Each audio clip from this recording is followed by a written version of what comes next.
మాజీ మంత్రి కేటీఆర్ మాట్లాడుతున్నారు, లైవ్ లో చూద్దాం.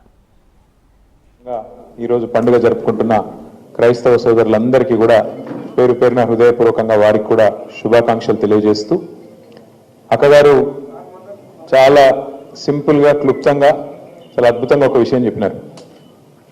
వాస్తవం ఏంటి అంటే ఇవాళ నష్టపోయింది కేసీఆర్ గారు టీఆర్ఎస్ పార్టీ కాదు, అది ఇప్పుడిప్పుడే అందరికి అర్థమవుతా ఉంది. నిజానికి ఔటర్ రింగ్ రోడ్ లోపల మనం ఎవరు కూడా కాంగ్రెస్ పార్టీ మోసపు వలలో పడలేదు. కాంగ్రెస్ ఎన్ని కథలు చెప్పినా, బీజేపీ ఎన్ని కథలు చెప్పినా ఔటర్ రింగ్ రోడ్డు లోపల ఉన్న ప్రజలు మాత్రం లేదు లేదు వీళ్ళు నమ్మదగ్గ మనుషులు కాదు, ఖచ్చితంగా మళ్ళా కేసీఆర్ రావాలా, మళ్ళా గులాబీ జెండాను ఎగరాలని చెప్పి అది చేవెళ్ళ కావచ్చు, రాజేంద్ర నగర్ కావచ్చు, అన్ని నియోజకవర్గాల్లో మననే గెలిపించినారు, మన పార్టీని గెలిపించినారు. ఒక్క సీటు కూడా ఒక్క సీటు కూడా ఓఆర్ఆర్ లోపల కాంగ్రెస్ పార్టీకి ఇయ్యలే.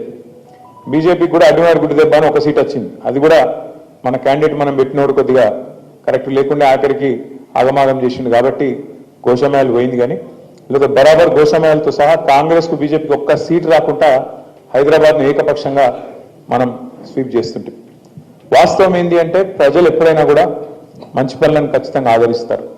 కాకపోతే పేదలు లేదా కొంతమంది ఎవరైతే మిత్రులు ఉంటారో ఇంకా ఎవరైనా ఎక్కువ చెప్తే కేసీఆర్ లక్షిస్తుండు కదా, నేను మీదికి వెళ్ళి తులం బంగారం ఇస్తా అని చెప్తే కొద్దిగా మా ఆడబిడ్డలు అక్కడక్కడ కొద్దిగా అటెంప్ట్ అయింది.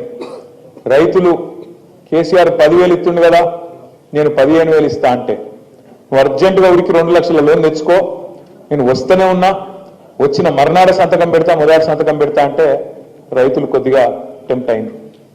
అట్లే పెద్ద మనుషులు 2,000 కాదు 4,000 ఇస్తా, కేసీఆర్ ఇంట్లో అవ్వకో తాతకో ఇస్తున్నాడు, నేను ఇద్దరికి ఇస్తా, ఇంటికి ఇద్దరికి పెన్షన్లు ఇస్తా, సోనియమ్మ చెప్పింది వచ్చే నెల నుంచి పైసలు పడుతూనే ఉంటాయి అని చెప్పి గట్టిగా చెప్తే పాపం కొంతమంది వాళ్ళు కూడా టెంప్ట్ అయింది. అట్లాగే నేను రాగానే మొదటి సంవత్సరంలోనే